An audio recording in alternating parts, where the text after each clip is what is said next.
This episode is brought to you by Nespresso Virtual Coffee Machines. Ready to enjoy the bold flavors of barista-quality Nespresso iced coffee at home?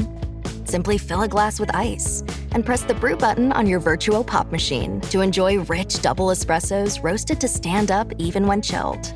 Refreshingly bold iced coffee. Refreshingly easy to make at home. Visit Nespresso.com to shop now. Hey, this is Bill Simmons from the Bill Simmons Podcast, here to help you make the most of your summer with Michelob Ultra, a superior light beer worth playing for. Play for it with the guys when you're competing to see who can sink more birdies on the golf course, because winning tastes even better with Ultra on the line. Play for Ultra. Fill your fridge with Michelob Ultra this summer. Enjoy responsibly. Copyright 2025 Anheuser-Busch Michelob Ultra Light Beer, St. Louis, Missouri. I got a call today from a friend of mine who said that he was unhackable. And I was like, well, you use the same passwords anywhere? He's like, nope. He kept prodding me. And so I said, well, sure.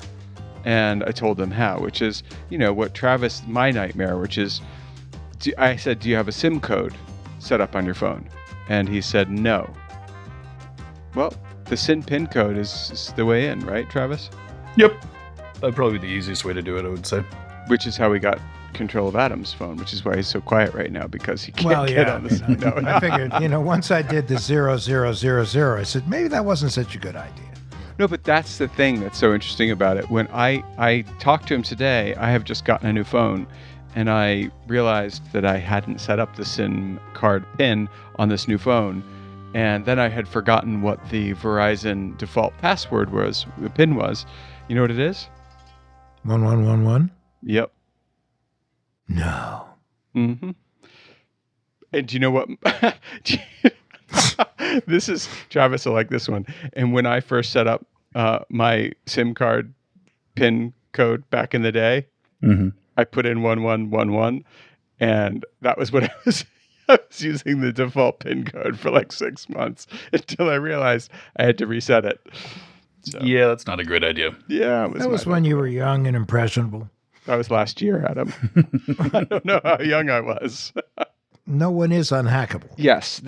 Anyone who thinks they can't be hacked is whistling in the dark. If you whistle in the dark, you're much easier to find for apex predators. Have you ever whistled in the dark? Yeah, I whistle in the dark all the time to tell the apex predators to leave me alone, but I have a big whistle and it makes me sound. You're the guy that's been whistling at night.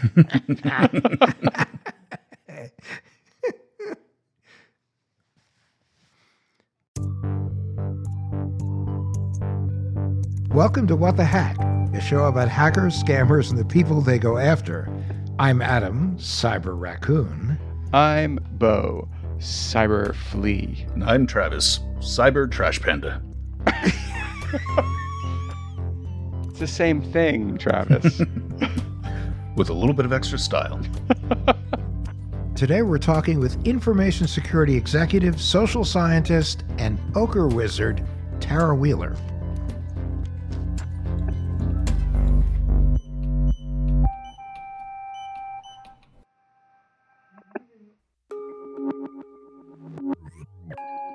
I want to welcome a friend, Tarah Wheeler, on the show. We actually met a few years ago, but just a few, at a class at American University, and she dazzled me.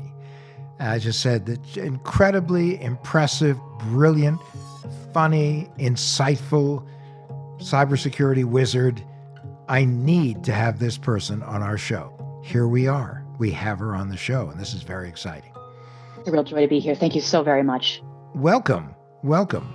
Tarah, where are you coming to us from right now? I'm coming to you from Seattle, Washington, land of, believe it or not, beautiful weather and a couple of distant forest fires. So gorgeous sunsets. And if I sneeze once or twice, it's me, it's not the cat. And a good football team, may I say.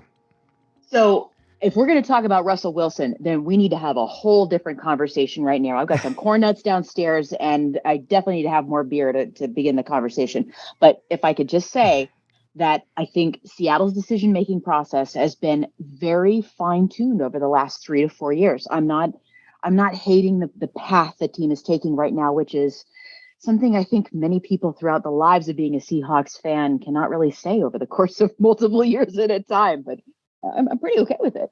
This is very true. I was very surprised at the recent game where it came out a little differently than all of us thought. So I was pretty impressed. Yeah. So anyway, back to nerdery. Continue. It was a fascinating class at American University, and one of the things that you were talking about that was just great was about all of the work that you put into advancing women in cybersecurity. Because let's face it, there aren't enough women in cybersecurity. You've written a book about this, I believe, too, right? It's somewhere back there if I've got the right thumb right. I've had so much time to think about this. There's two things I think about when I think about trying to get more women in cybersecurity. First, everything I said 6 years ago is still true, unfortunately. And second, it's as I've said a lot, I think at this point, it isn't purely about the idea that there's not enough of one kind of person in cybersecurity. It's that every single differently perspective mind that we bring into this field gives us a new way to solve problems.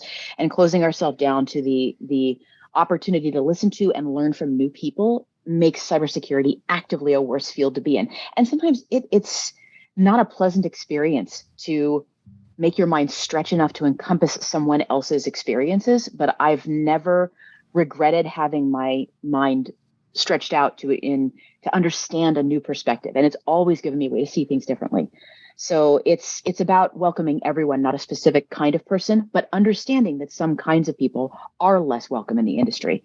And I'd like to see that change over time. We're starting to change that a little bit in the entry levels of cybersecurity. The truth is that at the senior and executive levels, the numbers have gone down over the last 5 to 10 years. And why that's been happening, I mean, we've all got our war stories at this point. But I think the key thing here is welcoming those new perspectives and understanding that they help us solve problems differently and better. Can you give us an example of a success story of recruiting people who really should be in cybersecurity and are making a huge difference? I actually recently hired a customer success specialist, and she never worked in cybersecurity before. And I thought about her as we were sitting here going, who are we going to get to start working on customer journeys in cybersecurity? And I said, I know somebody from outside the field who will be just a junkyard dog on sales, but also who can connect to people, who understands them, who will talk to them and listen to them. And, I brought her into this field and thought to myself, this was a good hire, totally from outside the industry. What is your field? Technically, I'm what is known as an offensive security researcher. Ooh. That's where my skill set is located. So, offensive, an offensive information security researcher, not strategy. Oh, I love it. I break into computers. That's my specialty, my certifications, my stuff that I do, the awards that I've got. And the scary thing here is not that that's what I do in my technical skill set. The scary thing is not that I know how to do that. The scary thing is that I'm not very good compared to most of the people I know in the field. I'm a good, bad hacker, but I know good hackers, deeply skilled people who are capable and competent at thinking about systems.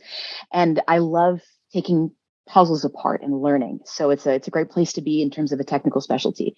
I like finding ways to automate exploration. And that's what led me into a lot of the work that I do now, involving things like helping people understand their cybersecurity situation, automating tasks that don't make sense for human beings to do when computers can do them faster and better, but also just asking human questions about information security. The hacker mindset approaches problems orthogonally. We don't see stuff straight on. And that is something deeply needed in this world where we're stovepiped so much.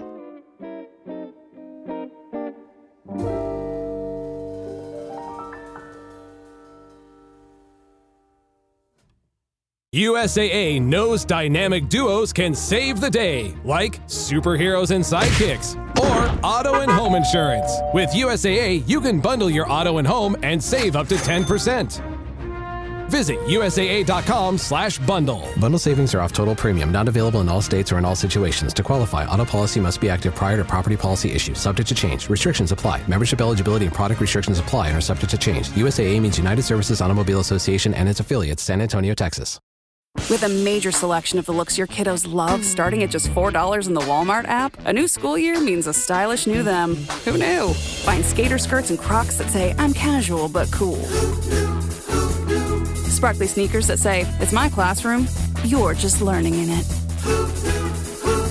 And preppy polos that say, I'm the teacher's pet, even if they're mommy's menace at home. Find their favorite styles starting at just $4 in the app. The Walmart you thought you knew is now new.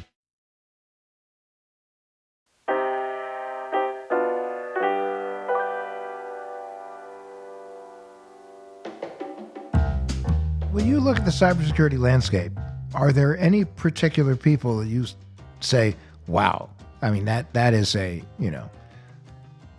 lion, a Greek god, a Greek goddess, anyone like that? Oh yeah.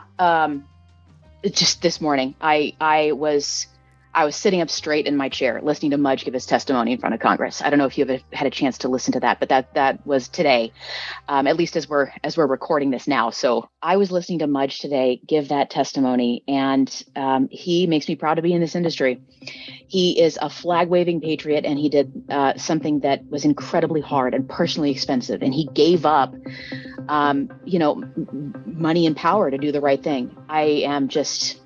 I'm honored to know him, and I'm glad that there are people like that in our industry who prioritize keeping people safe over, well, let's just say incentives. So for the benefit of our listening audience, to explain who that is, who you were referring to. That's the Twitter guy, right? Peter Zatko. My name is Peter Zatko, but I'm more often referred to by my online handle as Mudge.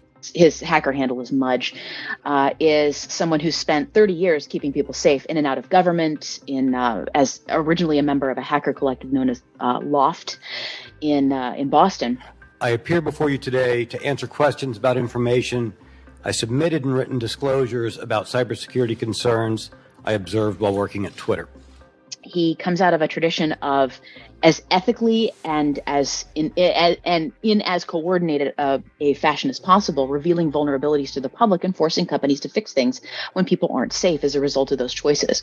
For 30 years, my mission has been to make the world better by making it more secure.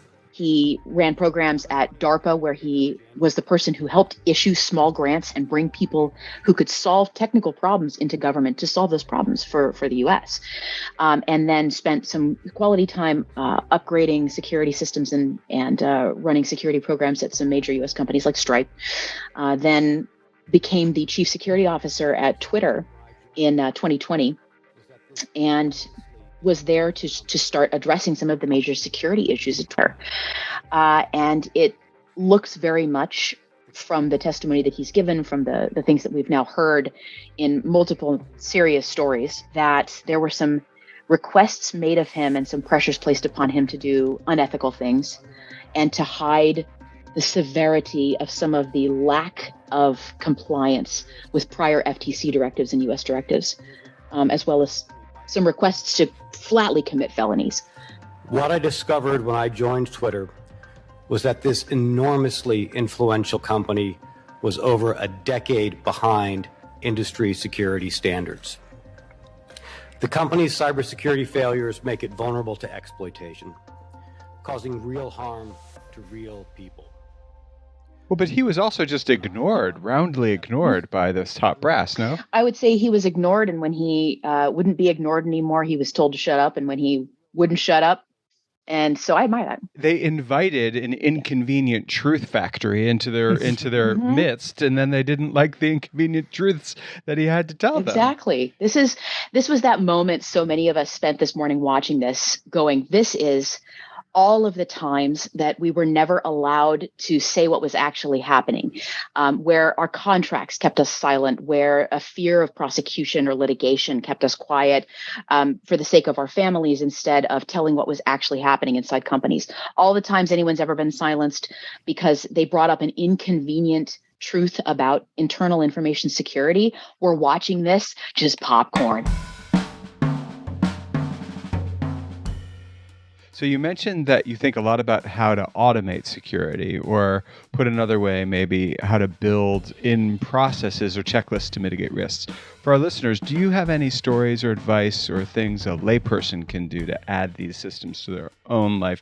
I just had a friend of mine said, can I get hacked? I do everything right. And I was like, yeah, I could pay a guy to swap your SIM card, So what do you say? Or we could give Tara your email address too, right? Tara's already moving my mouse around. It's fine. The truth is that most of the issues in security really aren't about me sneaking into your computer or installing something. Or if I did, it's because I engaged in some way with you. It's likely that there was some element of human contact at this point that made that possible. And it might have happened in a way that people didn't understand. It might have been a shared password. It might have been a conversation with someone. It might have been downloaded data. It might have been downloaded data from a breach. But it is truly about people. And it comes home to us when you say that your friend said, "Can I get hacked? I do everything right." And the answer is, if you drive perfectly, can you guarantee that you'll never get into a car accident? Right? That's the question. No, of course right. not.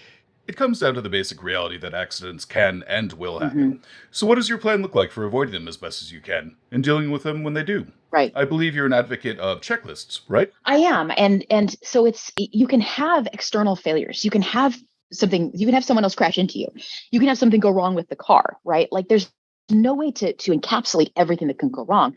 But what checklists are there for is to make sure that you as a person don't miss something that you should remember. Because human brains can't remember everything all the time. It's literally why we have databases and computers. You can't do everything with your brain, right? You need an exocortex. Like, who even remembers phone numbers anymore? So the questions that I get about how do I keep myself safe often look like making sure that you followed a simple set of steps to check in with yourself about what feels safe. Now, the reason this matters to me is not just because I have parents and I get phone calls from my parents, as all of us do. "Hey, I just got this odd phone call. I hung up. Was that the right thing to do?" And the answer is always, yes, it is the right thing to do. I don't care if it's me, hang up. I'm probably gonna be on the phone with you anyway. So the answer is there's a way to check in with yourself using a checklist where you say, the greatest question I've heard someone use is, if someone was saying all of this stuff to you that you're seeing in this email or getting on a phone call, if they just walked up to you randomly in the grocery store and said the exact same stuff, would you do it then? And if the answer is, "Oh, that's kind of odd. That's a little weird. I don't think I would." Right. And if that's on your checklist, then you've got an excellent first step to figuring out if you should do the thing that someone's asking you to do. So let's rephrase. The checklist is, if you were in a supermarket and someone said, "Hey, can I have the password to your Facebook account?" Yeah, just randomly. "Hey, I'm Jake and I live one town over and I'm calling to do an IT check with you." And if somebody showed up in a grocery store and asked you all of this stuff, would you do it? Right? And all of a sudden you see the lights go on in people's minds. So like, oh, it'd be super weird if somebody did that. I was like, if it's weird in person, it's probably weird on the internet too. Like, it's just weirder at scale. Yeah. They had a commercial on a couple of years ago from the Postal Inspection Service, and they had a guy who was dressed up. It looked very lawyerly. Briefcase, sits down next to a woman who's just on a bus and starts talking about the royal family that he's representing that has chosen you to be the recipient of their millions that they're getting out of the country. And the woman gives him a strange look, stands up and walks away. And the voiceover was, if someone were to say this to you in person, you would walk away. Why do you buy it simply because it's online? Well, when we do this, when we fall for scams like this, one of the biggest problems is that we're ashamed to be human. You know what? I have a humiliating story. I'm going to tell you a humiliating story about me. Awesome. I love them. We love humiliating stories. I was an we idiot. live them on a daily basis. Oh, So, it's gross. I am a humiliating story. So, and this has to do not only with a checklist, but with how you can make a mistake and just be face palming at your own idiocy, but you still have to deal with the consequences because everyone does if they're scammed, right? So, I'm a fairly competent human being in information security. And I was once hired to run the internal offensive security for a company. And my boss was kind of the head honcho of all the security folk. I'm being as unspecific as possible here, but it was a big responsibility. I was one of the people who was in charge of testing internal systems. And so the first week I was hired to go do this, I show up on site. Great week talking to people. We start getting some policies and practices in place. I meet with the person who's hired me on Friday before I'm going to get on a plane and leave again. And we sit down, we're, having like that last cup of coffee, have a sandwich across the street at the restaurant. And I said, great, it's so wonderful, having a great time. Let's get this show on the road. Wonderful. I get to the airport, and I'm at Norman Mineta Airport, San Jose Airport. I'm still not being specific because there's 80 zillion tech companies in like a 4-mile radius of it. But I get to San Jose Airport and I start following my checklist. When I leave a location like that, I check to make sure, is my driver's license in the correct location? Do I have my phone fully charged? Is the cord in the right location? Am I set up for the next time I come down here? Is the front pack of my backpack ready to go with all of the things that I'm going to need? My passport, my work badge, at which point I stopped and went, where's my work badge? And I stopped and I looked again. And I set my pack down on the bench and I looked again. And then in the middle of the concourse at Norman Mineta, I took everything out of my backpack and I laid it down, and it looked like it was a reveal video on YouTube. I had everything laid out. I mean, we're talking lady products and lipstick and extra clothing and books and technology scattered all over as neatly as the badge is gone, completely gone. And I realize, I think, what has happened. And I have lost my internal badge to get into the most sensitive areas of this company my first week, when it is my job to keep the company safe. And I have to call my boss and tell him that I've lost my badge. And I called him and I got his voicemail, and it's like 20 minutes since I've been sitting in the restaurant across the street. And I was like, I have to tell you what just happened. And I was near tears, honestly. This was incredibly humiliating. And I was like, I think I know what happened. I'm going to solve the problem. I'll get right back with you. I call the restaurant, and my badge is under the table in the bar in the restaurant across the street. Now, a couple of things. Do you have to, at that point, with your badge being in the wind for a little while, do they all need to be replaced? So that's the interesting question. Nobody knew, because what I didn't know was where to report this. I found the badge, and I could have just asked somebody to step across the street and just go sit it on my desk or drop it in an envelope. But here's the problem. I don't know what's happened to that badge in the meantime. I don't know if someone's picked it up, if they've cloned it. It's a simple RFID badge. So it's now my job. I have to do this. I have to report it to security and say, look, this happened. I don't know what happened. You should probably shut my badge down in the interim, and take a look at the logs and find out if anything happened to it. And they did. And the problem was there was no place to report it. So, well, you should have just reported it to yourself. That buck could have stopped there. That's a tempting thing, and I thought about it. I did, and the answer in was cyber. No. It's a horrible idea. It is. And what ended up happening was by 3 days after that, the company had a new policy and process for what to do and how to get your badge shut down when you know where it is, but you don't have your hands on it, because there was no process for that ever before. There was thousands of employees at this company, and no one had thought to create this process yet. There was a new alias to report it to, and there was a way to log this having happened, as well as a freebie for the first 3 times you did it and followed the process. Right? Well, so out of the ashes of this came a new policy, which is a good thing. Well, and out of that, this is sort of the Brandeis quote, right? That the best disinfectant is sunlight. Mm-hmm. So like especially in cyber, like transparency is the name of the game, right? Yeah, it's not the crime, it's the cover up, right? And if you take this moment, there's 2 things. First, if I had not followed my checklist, I wouldn't have seen it wasn't there. And it wouldn't have been 20 minutes. It could have been 5 hours. It could have been swept up in the trash. It could have been picked up by someone.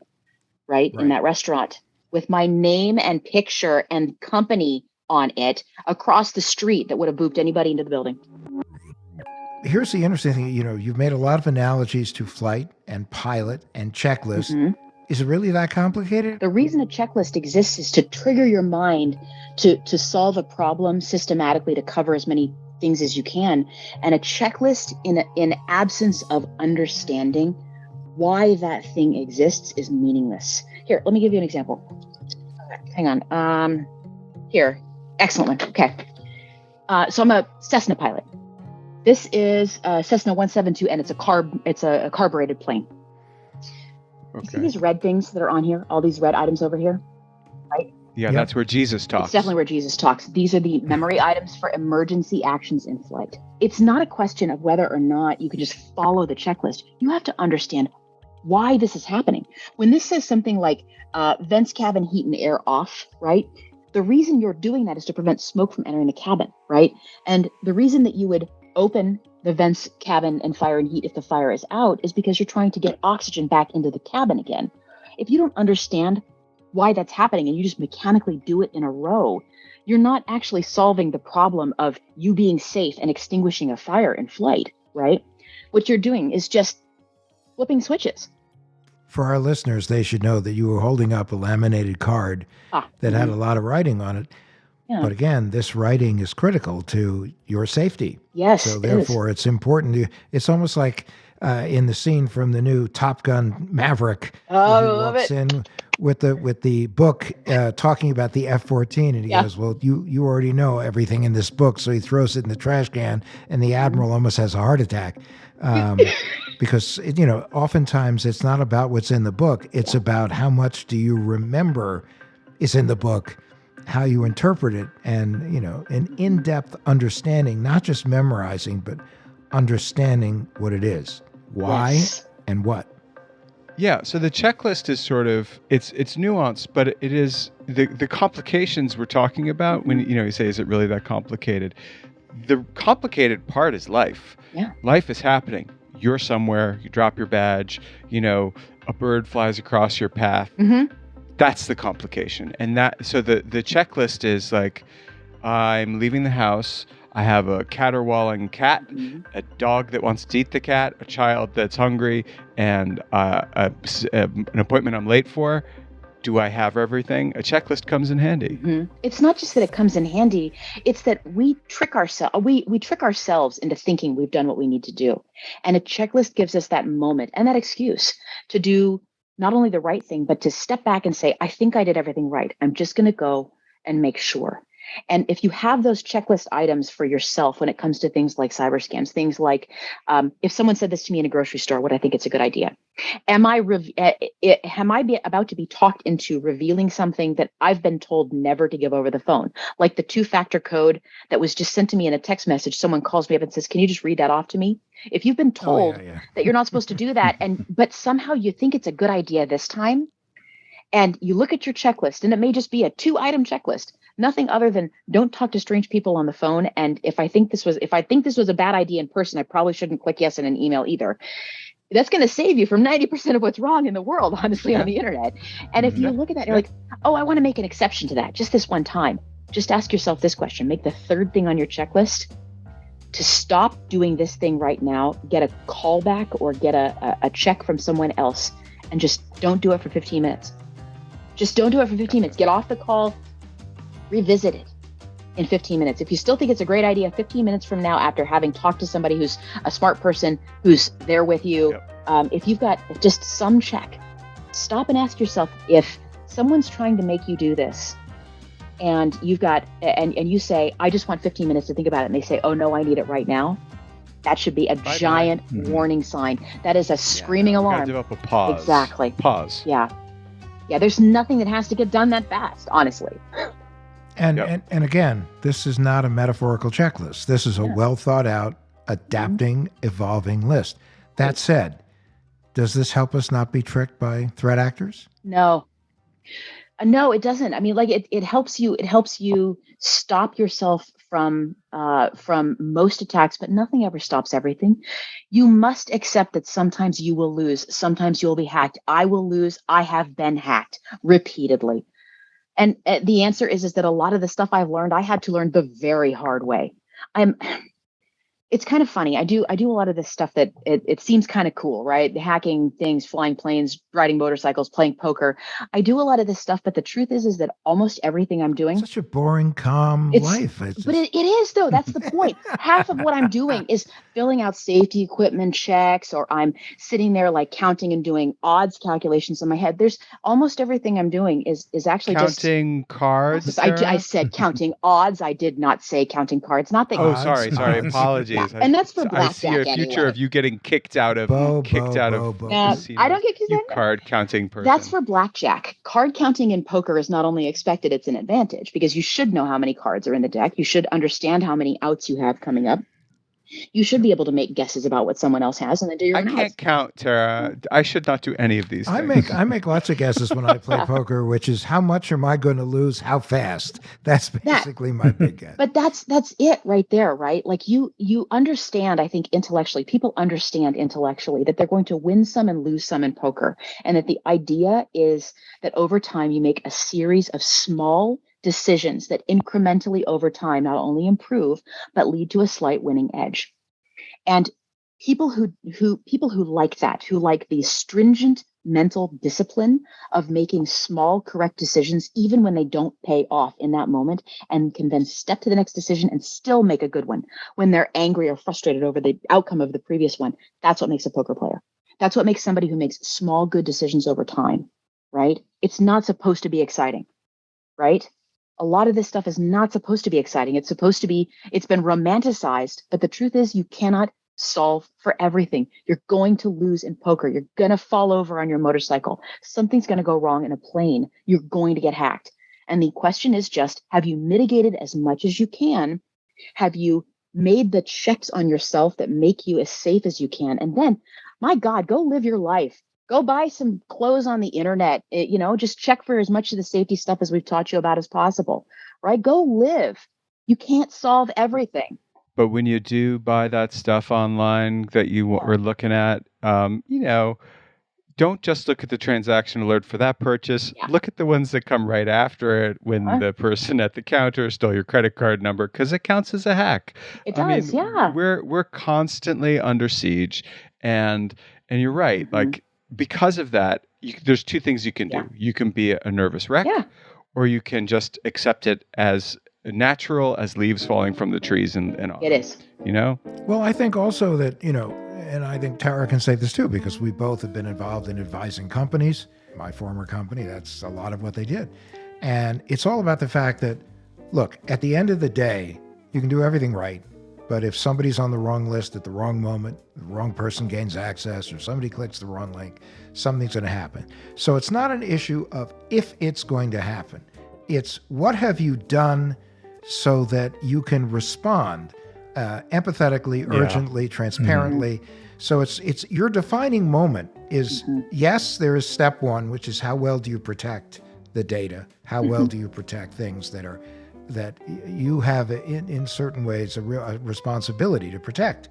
But the second thing, the defining moment, is when the wrong thing happens, how do you respond? Yes. And that's what changes something from a bad and unpleasant experience to a near extinction level event. Yes. Yeah, damage control, right? Right. Yes, and that's why checklists are just like when we say to people, update, upgrade, and backup. Backup means, yes, you could become a victim, your company, of a ransomware attack, but the question is, how robust are your systems and how fast can you get back up and run again? Hey, it's Paris. I love sparkly things, right? Like stars. Duh. And thanks to Hilton and AutoCamp, I just slept under them. Picture me serving looks by the fire outside my luxurious Airstream, making s'mores with the kids, while a national park is our backdrop. The great outdoors meets Hilton hospitality. That's hot. Explore all the new ways to stay at Hilton.com. Hilton for the stay. This episode is sponsored by Friskies, who would like to tell your cats hi. Now, if that didn't get your cat's attention, there is one thing that always does the trick. Just pour some Friskies crunchy food in the bowl and you'll hear those paws come running. Works every time. With so many Friskies choices, you can always bring your cats running from their secret napping spots. There's always more to explore. See for yourself at Friskies.com or visit your local store.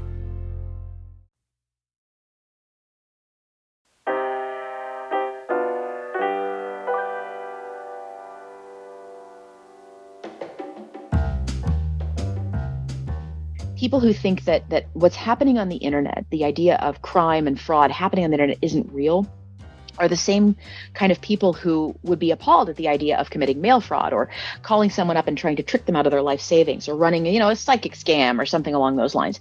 Fraud is fraud. It doesn't matter if it's happening over via a mailbox, via a telegram, via, a phone or an in-person conversation at a bar or via email, right?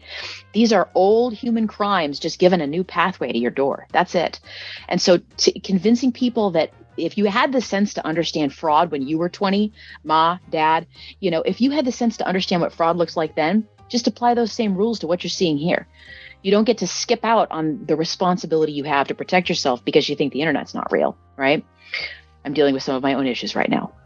Anyway.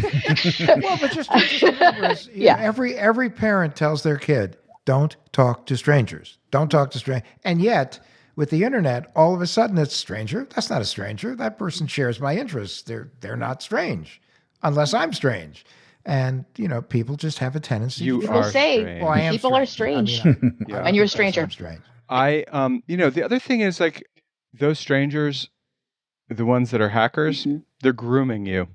They can take their time. Not much. I know it's a hit and run for the most part. I wouldn't use the word because it's so loaded at this point. Don't use the word. So how would you put it? I'm fine with that. I won't use it again. It's a con. It's literally a con. Yeah. I mean, it's no, but it's a con. Yeah. But what do you about the setup where they're like, oh, Tara, I also like to wear that color red lipstick, and I also like to wear pearls.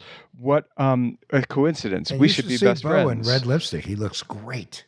He really does. Look, I don't know. Excuse me. Look at this, guys. Everyone take a look. I have no lips. Don't have any lips. So none. There's a couple of great resources out there. We don't have to call it grooming. We already have the words for fraud and for con artistry, right? What is it? Putting up the mark, playing the con, roping the mark, tell the tale, convincer, breakdown, put them on the send. I think it's something. And a blow off at the end, right? We already have these words and patterns for what exists in a con. Same thing happens. The exact same thing happens. Can you take us through that again, Tara? Take us through that one more time. So we've got foundation work, approach, build up, payoff or convincer, the hurrah, the in, and then you'd include the blow off at the end, right? So this is way better than grooming. Way better. It's the breakdown of how you trick somebody. Right. And if you're good, that's the checklist, right? There's a checklist for crime. Right. And so when you do this, you're following a process all the way through and you're ensuring that you followed each of the stages because you're taking someone through an emotional journey. Right. You take someone through an emotional journey, you bring them along with you, and you trade resources, which to them, you're tricking them into thinking the resource you're giving them is as valued as the one they're giving you. And by the end of that journey, they've experienced an emotional journey with a payoff at the end that is negative for them and a financial one that's positive for you. This is a checklist for how you do this. And a skilled con artist doesn't need to sit here with a checklist every single time. And did I do all of these things?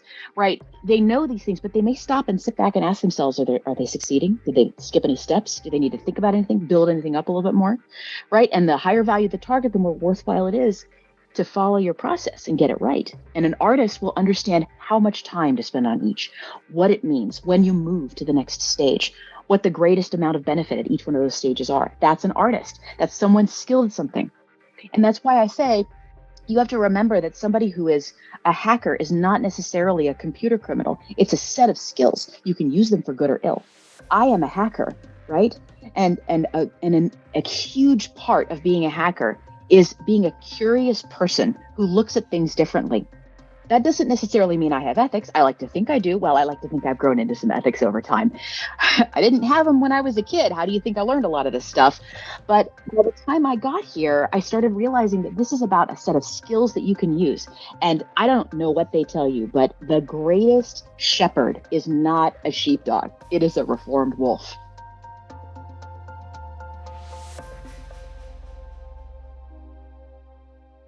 Hey, this is great. So one other question, and that is for those who want to find you or find out more about you or find out where to find your next poker game, where do they go? Well, you can find my company at rqdn.io. You can find me on Twitter at Tarah, and we got our Twitter handle up there as well.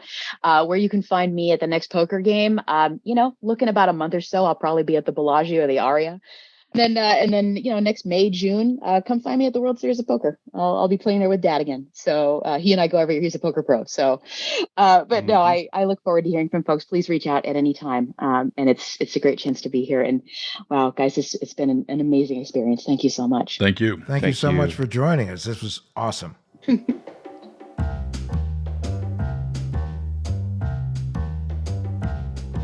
So Mudgety Mudge. If you look at him from years past, he really looked the part. Now he looks just like a suit, but he definitely sounds the part still.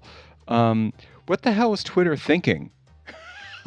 Hiring somebody who is like, this is like Rocky 1 when Apollo Creed is fighting Rocky and his manager goes, he thinks this is a fight. He's going to try and beat you up. Yeah, I mean, they invited a guy into the house who was not going to look the other way. And now they're living with the results. What happens is that you think you're getting a show horse, and you don't realize you're getting something far more than that. Yeah, I think that's the thing I just find to be so baffling about it is why would you hire someone with his level of expertise if you're not going to be hanging on his every word? No, they did it. Come on. It's window dressing. They did it so they could brag about doing it. Yeah, and unfortunately, be careful what you wish for. And especially when you get somebody who believes in doing the right thing. Well, yeah, he was like, "Oh, I have an idea. I'm going to do my job." And that was not like what they were looking for, I guess. See, do your job. It's an interesting concept. Yeah, this day and but age. now they've got a problem. Big problem. Do we have a tinfoil swan this week? Yep. What is the tinfoil swan? The tinfoil swan is our paranoid takeaway that'll help keep you safe online.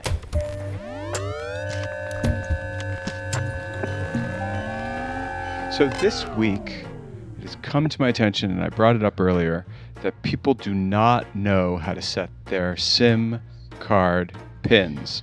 Now, Apple just announced that their latest phones, which Steve Jobs' daughter announced with a picture of a middle-aged guy wearing a shirt being gifted the same shirt.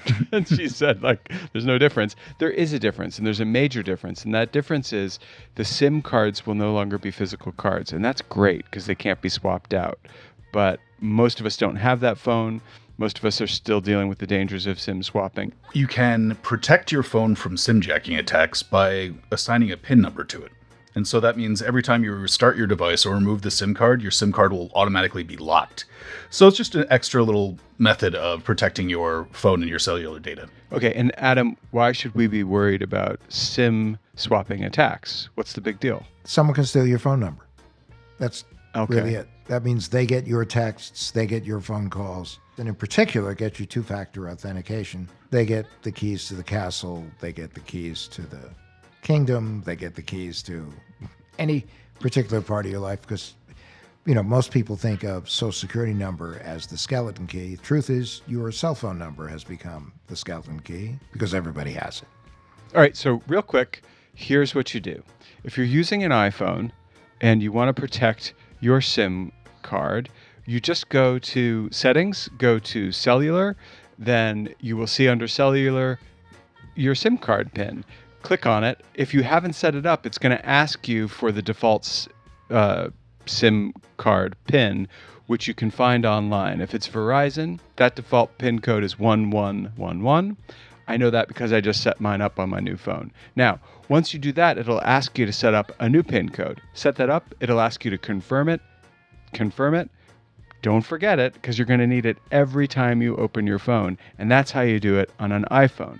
Travis, how do you do it on an Android phone? There are a bunch of different types of Android devices, but for the most part, what it is you just go to the settings on your phone and then tap on security. And once you're there, you go down to advanced, and you'll see something that says SIM card lock. And from there, it's pretty much the same process as it is with an iPhone. You enter in the default PIN code, then you set your own, and then try not to forget it. If you're trying to guess it, just keep in mind, though, that if you enter it incorrectly 3 separate times, it will lock your phone down. So you need to be careful when you're setting it. Yeah, and if you do that, you're going to have to go to the actual store and have them reset it. So Right. Just try to avoid that one. And there's this week's Tinfoil Swan.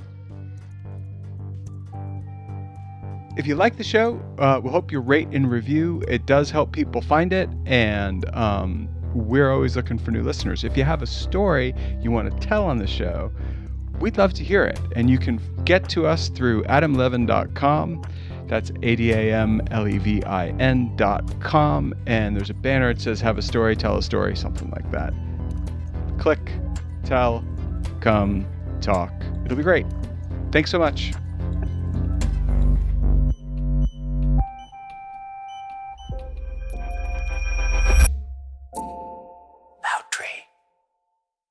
Behind every empire are the people history tried to forget. Lost Roman Heroes tells the stories of the remarkable characters who shaped Rome from its mythical beginnings to its final fall. Each episode blends armchair storytelling, sharp historical insight, and a bit of humor to bring these lost figures to life.